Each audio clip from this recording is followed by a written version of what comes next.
Il est l'heure du journal sur la télévision togolaise. En voici les principales articulations.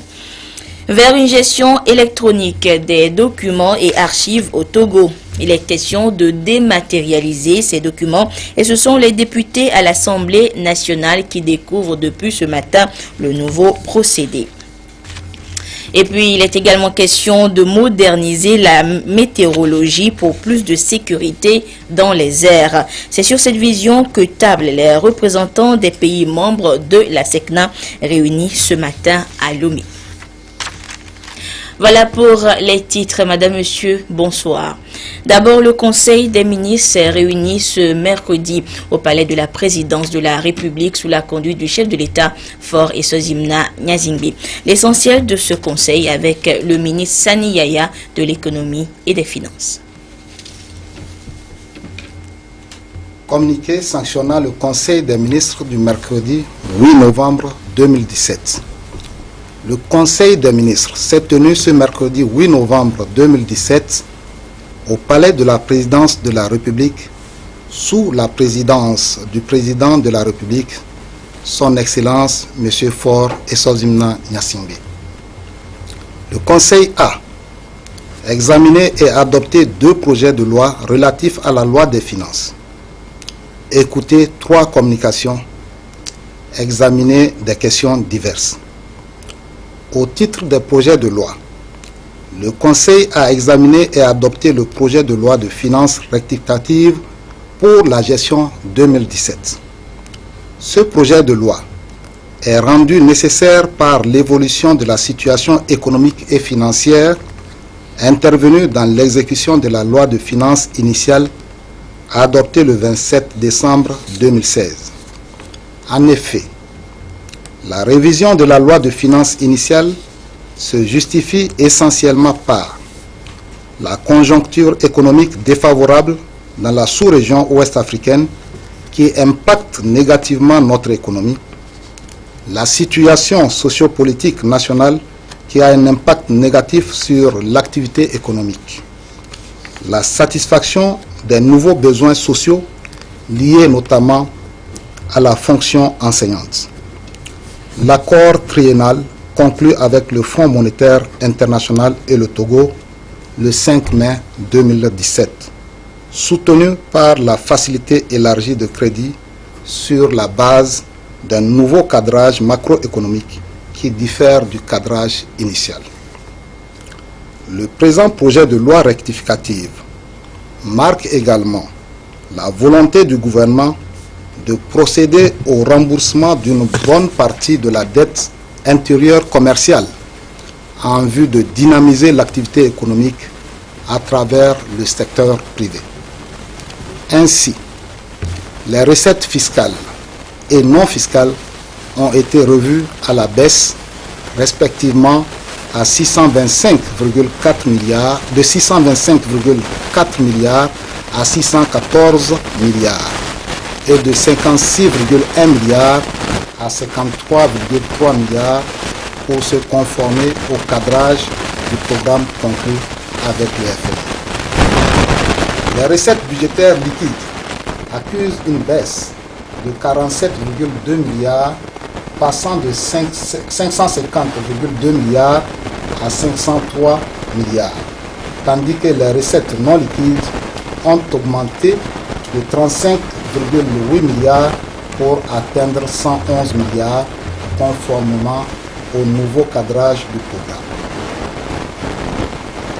Au total, les recettes budgétaires enregistrent une augmentation de 7,4 milliards de francs CFA pour atteindre 814,1 milliards contre 806,7 milliards prévus dans le budget initial.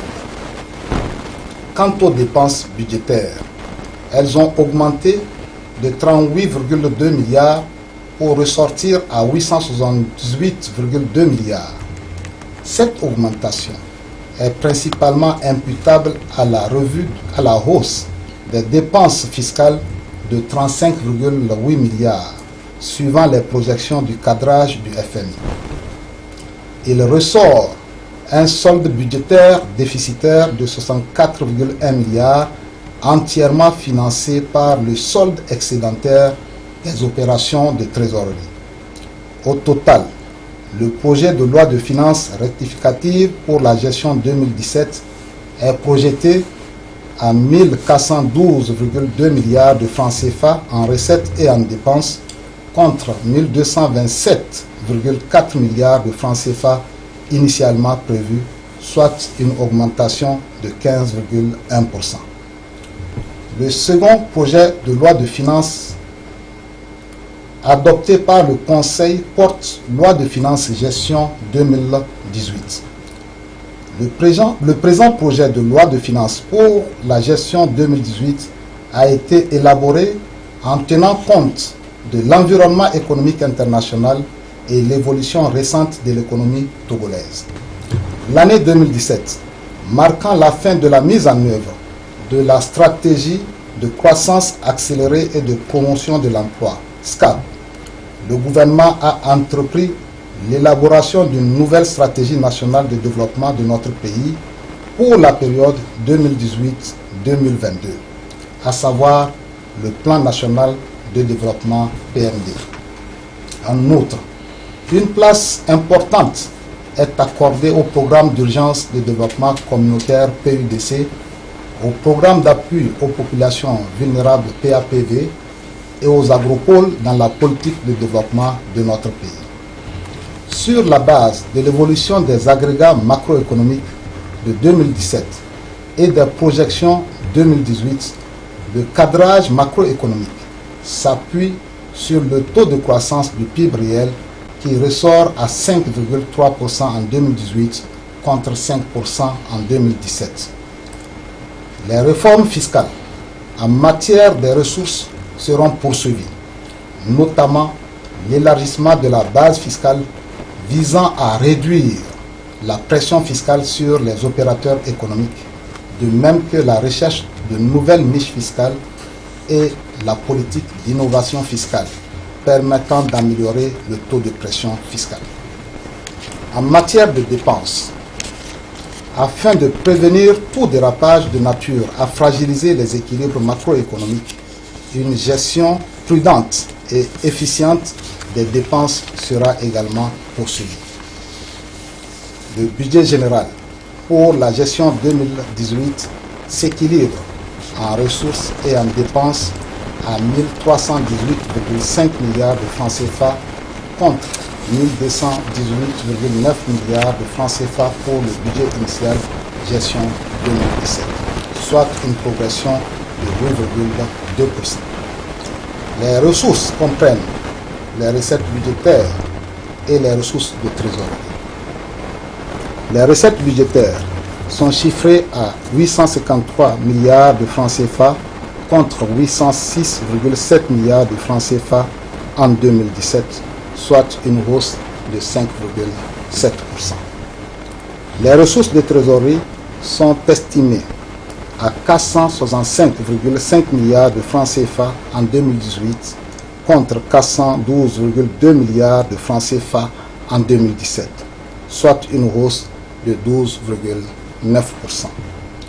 Les dépenses budgétaires 2018 se chiffrent à 925,5 milliards de francs CFA contre 840 milliards de francs CFA en 2017, soit un accroissement de 10,2%, et les charges de trésorerie sont prévues pour 393 milliards de francs CFA en 2018 contre 378,9 milliards de francs CFA en 2017, soit une diminution de 3,7%. S'agissant du budget de l'État, qui intègre les comptes spéciaux du Trésor pour la gestion 2018, il s'équilibre en ressources et en dépenses à 1321,9 milliards de francs CFA contre 1227,4 milliards de francs CFA en 2017, soit une hausse de 7,7%.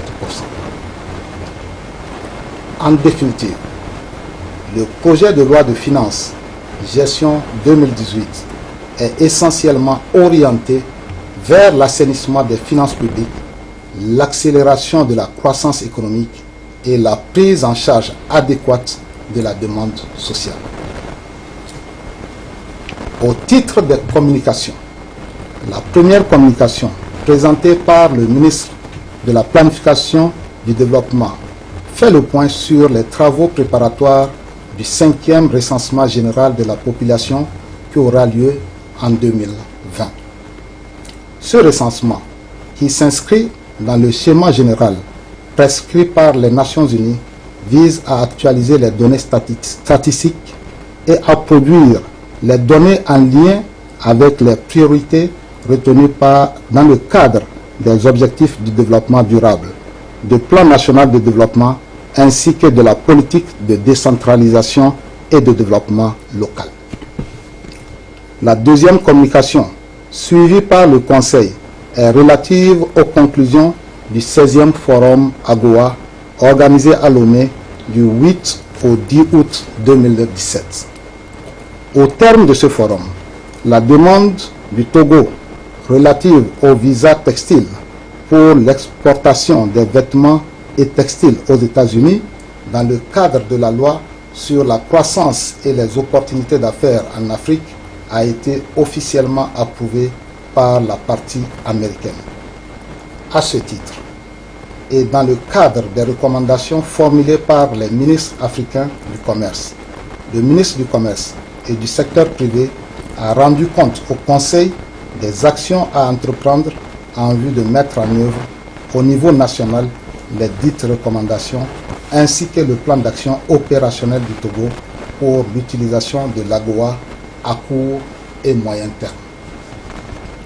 La troisième communication, suivie par le Conseil des ministres, a été présentée par le ministre de la Santé et de la Protection sociale. Elle est relative au bilan de l'approche contractuelle mise en œuvre au centre hospitalier régional d'Atapamé. Il faut énumérer les points positifs engrangés par l'approche contractuelle en vigueur au CHR d'Atapamé. L'amélioration des recettes, l'augmentation du taux de fréquentation, la réduction du taux de retard du personnel soignant, l'assainissement et l'aménagement de l'hôpital, améliorant ainsi sensiblement la salubrité du cadre, etc. Dans les divers, la tenue de la troisième réunion du Conseil national de suivi de la décentralisation à Dapaon, chef-lieu de la région des Savanes. Elle a permis aux membres d'examiner le ressort territorial et le chef-lieu des communes des régions des plateaux, centrales, Kara et des Savanes. Ce faisant, l'examen du ressort territorial et chef-lieu des 116 communes créées par la loi numéro 2017-008 du 29 juin 2017 portant création des communes est terminé. Cela peut que le processus pour la mise en œuvre rapide et efficace de la décentralisation en vue d'une plus grande participation locale dans les prises de décision de la mise en place d'une administration de proximité est irréversible. Enfin, le Conseil des ministres a procédé à des nominations. Fait à Lomé le 8 novembre 2017 du Conseil des ministres. Et je vous donne à présent lecture des décrets de nomination pris en Conseil des ministres. Le président de la République, le Conseil des ministres entendu décrète. Monsieur Bakaï Baobade, magistrat de premier grade, deuxième groupe, deuxième échelon, est nommé directeur de cabinet du ministère de l'administration territoriale, de la décentralisation et des collectivités locales. Le président de la République, vu le procès verbal de la séance plénière d'élection des membres du bureau de la CENI du 31 octobre 2017, le Conseil des ministres entendu décrète. Le professeur Kadanga Kodjona est nommé président de la Commission électorale nationale indépendante CENI. Le ministre de l'administration territoriale, de la décentralisation et des collectivités locales et le ministre de l'économie et des finances sont chargés chacun en ce qui le concerne de l'exécution de ces décrets qui seront publiés au journal officiel de la République togolaise. Je vous le disais en titre, bientôt la fin de l'ancien monde, celui où des tonnes de papier sont utilisées dans l'administration togolaise. L'heure de la dématérialisation a sonné et la première institution à franchir le pas est le Parlement. Et depuis ce matin, les parlementaires sont en formation pour une gestion électronique des documents de l'Assemblée nationale togolaise. Des précisions avec Pierre Sousoupo. Les fonctionnaires de l'Assemblée nationale affûtent leurs armes face aux avancées technologiques. Ici, ils se familiarisent avec les outils de gestion électronique des documents, un processus à divers niveaux dont la maîtrise nécessite la connaissance de certains préceptes. On parle des fonctions de la gestion électronique et la dématérialisation des documents notamment. Aujourd'hui, à l'ère du numérique, et surtout avec les enjeux environnementaux, il est de plus en plus voulu par les décideurs de dématérialiser en fait les documents et surtout les procédures. La dématérialisation des documents permet d'avoir un accès facile aux documents, d'avoir à pouvoir les conserver en toute sécurité pendant longtemps. Et la dématérialisation des procédures permet d'accélérer le travail, c'est-à-dire d'aller beaucoup plus vite. La gestion des flux des documents de l'Assemblée nationale devra révolutionner les habitudes au sein de l'institution. Elle offre des atouts devant optimiser le travail, mieux sécuriser la mémoire parlementaire. L'Assemblée nationale togolaise, en collaboration avec l'Assemblée parlementaire de la francophonie, en mesure les enjeux.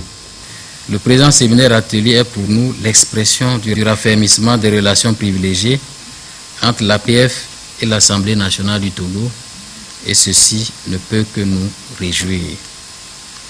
C'est pour moi l'occasion de saluer la place de plus en plus prépondérante que le Togo occupe dans le concert des nations. Le climat de paix et de stabilité politique instauré par son Excellence Faure Eswazimna Gnassingbé, président de la République togolaise, président en exercice de la conférence des chefs d'État de la CEDEAO, n'en est pas étranger. L'organisation du travail parlementaire reste alors un défi que tente de relever au jour le jour le Parlement togolais pour plus d'efficacité dans la gestion administrative. Et aujourd'hui, la conservation des documents administratifs cause de sérieuses difficultés et appelle à une solution durable. Avec l'évolution notamment des TIC et de l'informatique, les administrations se tournent de plus en plus vers ce qu'on appelle aujourd'hui la dématérialisation des documents afin de les conserver le plus longtemps possible. La gestion électronique des documents est alors une nouvelle solution aux nouveaux besoins des administrations en matière de conservation des archives. Qu'est alors la dématérialisation? Quels en sont les enjeux et les différentes étapes? Les réponses à ces questions dans ce dossier réalisé par Augustin Kossi. Passer de la production papier à la gestion numérique des documents administratifs, cela s'appelle la dématérialisation. Elle fait partie des nécessités d'une gestion moderne des flux de documents pour un parlement par exemple. C'est donc un moyen nécessaire à l'optimisation et à la sécurisation du travail et de la mémoire parlementaire. Le terme dématérialisé peut recouvrir tout simplement la numérisation, transformer l'information physique en information numérique. En fait, c'est un processus, la dématérialisation. On parle alors de matérialisation des procédures, mais des documents aussi. C'est dans une chaîne de travail, comme l'Assemblée nationale, les documents suivent une procédure. Et s'ils doivent devenir électroniques, c'est-à-dire dématérialisés, il faut que la procédure même subisse aussi une logique.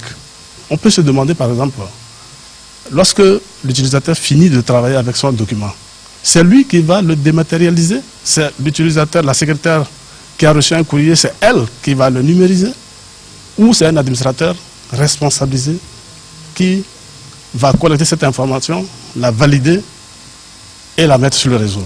Et une fois que cette étape est franchie, validée et mise sur le réseau, mais comment va circuler cette information au sein du réseau GED? Qui aura le droit de voir cette information? Qui n'aura pas le droit? Et comme il s'agit de la nouvelle technologie pour alléger et accélérer le processus, le système intègre la recherche et la transmission rapide des informations, démontre l'intérêt de faciliter l'accès, le partage, de même que l'archivage des documents. À ce niveau, la gestion électronique des documents embrasse plusieurs supports et nécessite des procédures. On a d'abord des documents papier qui existaient, donc il va falloir les introduire dans un système informatique. Ça veut dire quoi? Ça veut dire qu'il faut les mettre sous un format électronique acceptable, lisible par un logiciel. Donc pour les documents papier, l'une des fonctions qu'on va avoir dans notre JET, c'est l'acquisition. Comment on fait pour récupérer les documents papier et les introduire dans notre système? Ensuite, une fois que vous les avez récupérés, il va falloir les classer. Parce que si on veut les retrouver très facilement, il faut donc savoir qui a produit tel document parle de quoi, comment je fais pour... Donc, il va falloir les classer, il va falloir les indexer, faire l'indexation de ces documents pour pouvoir accélérer la recherche. Et effectivement, ce n'est pas parce qu'on a dématérialisé, parce qu'on a mis sur le réseau, parce que tout le monde peut avoir accès, il faut donc pouvoir les sécuriser. Pour le parlementaire, il n'est pas obligé de se déplacer, s'il est dans sa circonscription électorale, de venir à l'Assemblée absolument pour récupérer un projet de loi ou un document sur lequel il va travailler. Deuxièmement, il peut le récupérer directement à partir d'un terminal quelque part chez lui ou n'importe où. Ensuite, il a donc la possibilité d'avoir accès à ces documents et de pouvoir travailler avant de venir à une session. Cet arsenal de dispositions sécuritaires a pour finalité de construire une mémoire aux générations futures. Et les barrières de conservation vont être brisées pour résoudre efficacement les difficultés inhérentes à la modernisation des parlements sur le continent africain. L'actualité politique à présent, au deuxième jour des manifestations de rue organisées par la coalition des 14 partis politiques de l'opposition. Tout s'est bien déroulé dans toutes les localités où il y a eu marche, à en croire le ministre de la Sécurité et de la Protection civile. Et c'est l'essentiel du bilan de la journée que le colonel Yark Damhana a porté à la connaissance des professionnels de médias ce soir. Le compte rendu avec Luc Assis et Edem Sousouba. Au deuxième jour des manifestations publiques de la coalition des 14 partis politiques de l'opposition, quelques incidents jugés mineurs par le ministre Yark Damham en charge de la sécurité ont été signalés. Mais de manière générale, tout s'est bien déroulé. Il y a eu de petits incidents que nous appelons mineurs. Au niveau de tournement, ils ont renversé le support servant de vente illicite de carburant. Le propriétaire cherchant à savoir pourquoi ils l'ont pris à partie. Ils l'ont sérieusement molesté. Ce dernier a été admis, exfiltré par les forces de sécurité évacué au CHU Sylvanus Olympio. Donc à 9h, un bus autral a été bloqué en face de la FUSEC. À Toukoumé, il a été libéré après de multiples négociations. À 10h, un taxi transportant un malade de Djogomé vers le CHU Sylvanus Olympio a été également bloqué et demandé de rebrousser chemin. Donc le chauffeur a dû passer par le CHU Campus pour amener son malade. Et à 10h10, une érection d'une légère barricade. C'est pour agrémenter la marche. Mais ce que je demanderai aux organisateurs, même si on soupçonne quelqu'un, nul n'a le droit de se faire justice. À partir du moment où ils sont accompagnés des forces de sécurité, alerter les forces de sécurité pour qu'elles s'occupent de l'intéressé. Des marches ont eu lieu dans certaines villes qui ont connu pour la première fois leur participation aux manifestations de l'opposition. À Tchévier, donc c'est les nouveaux venus. La marche a commencé à 11h avec une foule estimée à une trentaine de personnes. À Tchévier, il y a un jeune homme, un mineur du nom de Tchanam qui a été interpellé parce qu'il poussait son vélo et il avait un coucou avec lui. Il a été confié aux forces de sécurité.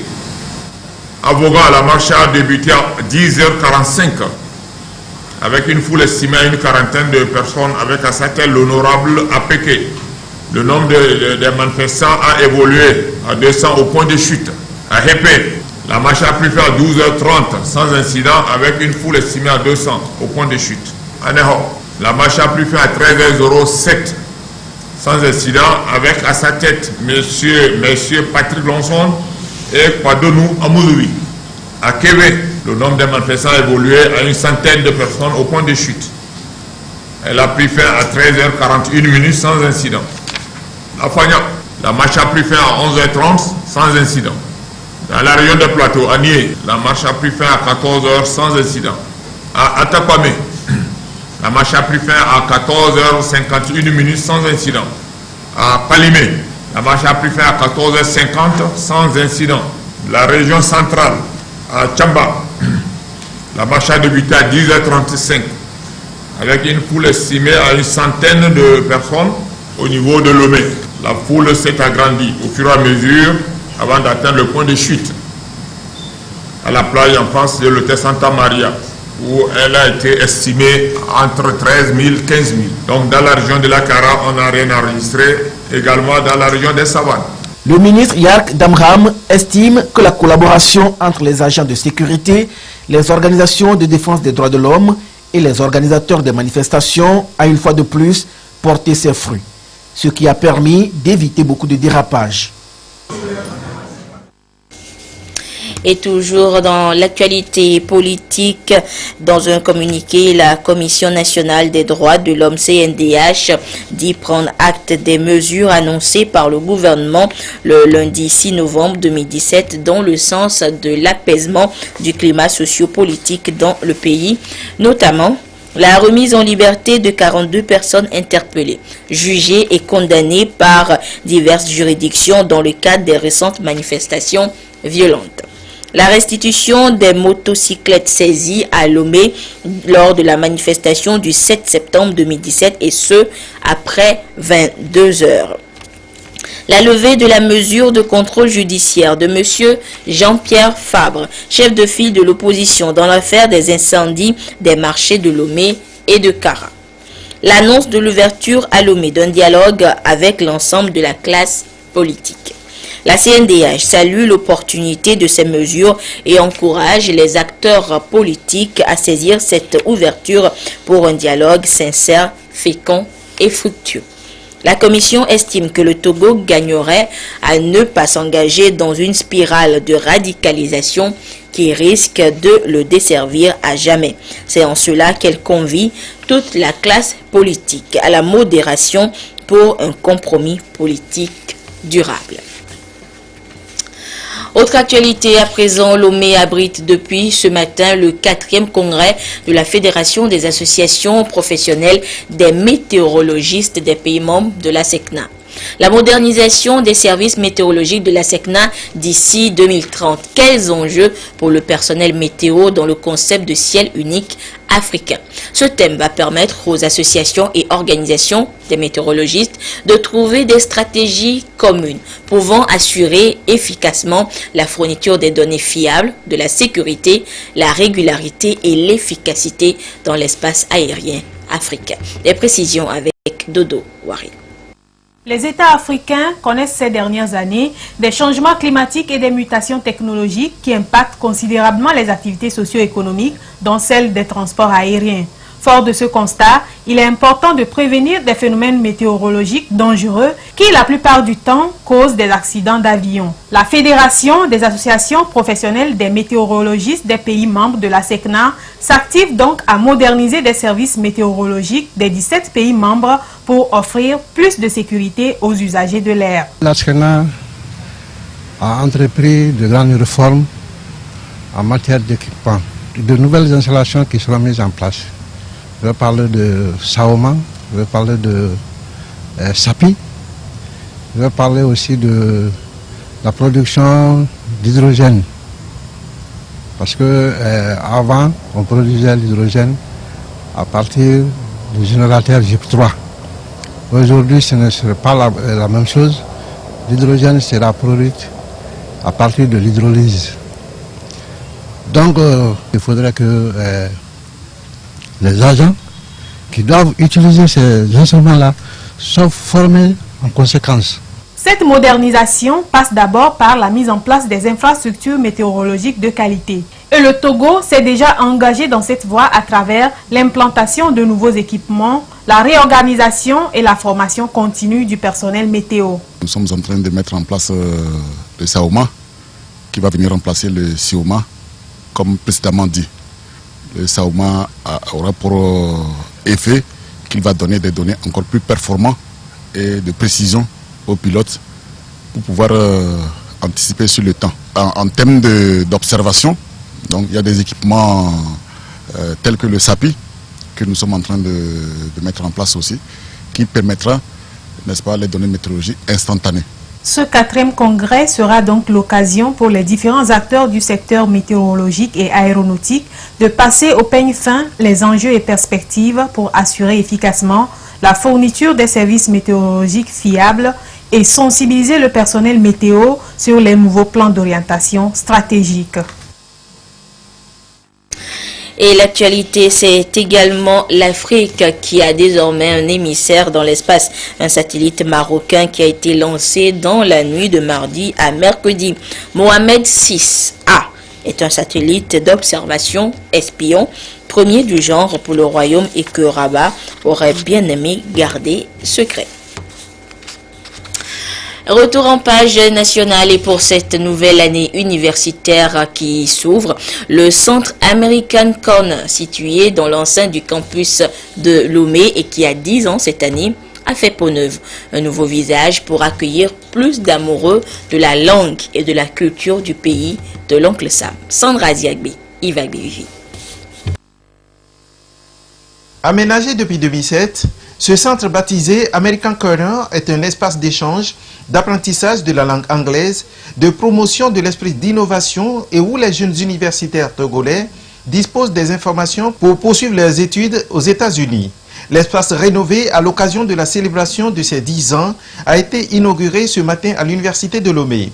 Pour l'ambassadeur des États-Unis au Togo, American Corner servira de cadre d'échange, d'idées et offrira des opportunités aux étudiants. Donc les jeunes peuvent venir ici pour améliorer leur connaissance de la langue anglaise. Aussi, on peut découvrir des informations pour étudier aux États-Unis.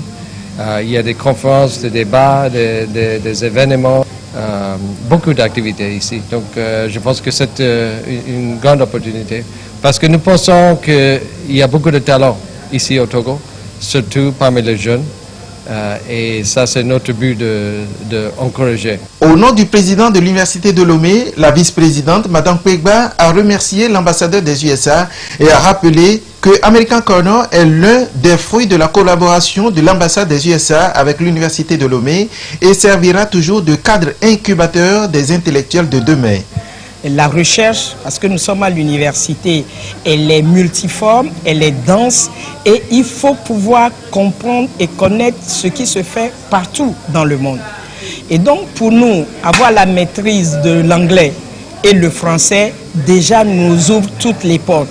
C'est pour ça que nous saluons cette initiative de American Corner qui permet non seulement aux étudiants d'apprendre et de perfectionner leur anglais, mais aussi aux enseignants que nous sommes de venir faire de la recherche et apprendre à mieux connaître, parler et écrire l'anglais. À cette occasion, le fan club American Corner, composé des étudiants de l'université de Lomé, a exhibé l'un de ses acquis. Ils ont interprété des chants et slamé en anglais. Et puis direction maintenant le musée du Louvre. Pas celui de Paris, mais celui d'Abu Dhabi. Et oui, les Émirats Arabes Unis ont depuis ce mercredi leur musée, le tout premier du monde arabe, qui voit le jour après 10 ans de travaux. Suivez.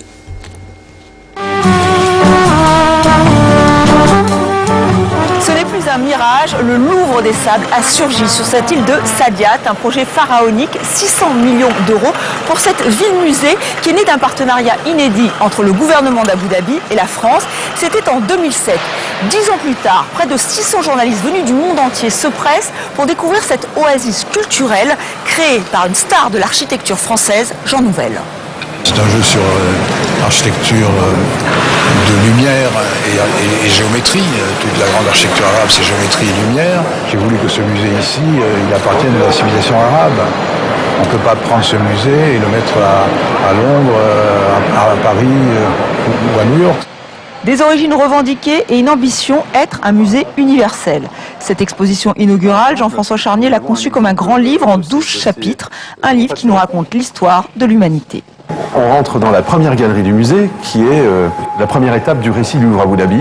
On a ici des vitrines qui émergent d'un sol où il y a une structure géométrique qui présente chacune d'entre elles 3 œuvres qui sont dans le fond relativement similaires, mais qui viennent de mondes différents, de civilisations différentes.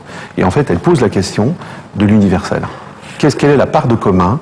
Qu'est-ce que l'humanité partage? Ce partage coûte cher à Abu Dhabi, 1 milliard d'euros au total. Il a fallu payer la marque Louvre, 400 millions d'euros pour 30 ans. Il y a aussi l'organisation des expositions via l'agence France Muséum ou encore les prêts d'œuvres. Mais pour cette jeune émirienne, admirer ce Léonard de Vinci, ça n'a pas de prix. Elle travaille ici depuis 3 ans et elle défend son musée. Pour nous, le musée, c'est comme la ville d'Abu Dhabi. Il y a des gens qui viennent de partout, qui partagent, qui viennent avec leur culture et leur histoire. Donc pour nous, on essaie de montrer la culture et l'histoire partagées entre nous. De l'histoire des religions à celle de l'art moderne, le visiteur suit un parcours plutôt chaste et apolitique, même quand l'œuvre est signée Ai Weiwei. Sa tour de Babel illumine cette dernière pièce consacrée à l'art contemporain. Universel ou pas, le Louvre Abu Dhabi impressionne par son architecture déjà, mais aussi par cette exposition, que d'œuvres, que de chefs-d'œuvre exposés.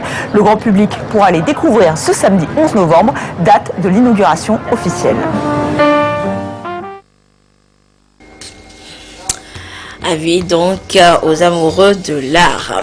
Et la direction générale de la compagnie énergie électrique du Togo CET informe son aimable clientèle que suite à la perte de tension sur le réseau de la communauté énergie électrique du Bénin CEB en provenance du Nigeria, ce mercredi 8 novembre 2017 aux environs de 2h14, la fourniture du courant électrique connaît des perturbations dans les villes de Lomé, Thévié, Kévé, Aného, Vogan, Tabligbo, Atakpame, Palimé, Noche, Sokode, Bassa, Tchamba, Bafilo, Kara, Niamtougou, Kanté et leurs environs. Toutes les dispositions sont prises en vue de minimiser l'impact des perturbations. La direction générale de la CET présente ses excuses à la clientèle et la remercie pour sa compréhension. Et c'est sur ce communiqué de la CET que se referme cette édition. Merci de votre fidélité à la télévision togolaise. À 22h30, vous serez en compagnie de Yata Aratem pour la dernière édition du journal. Au revoir.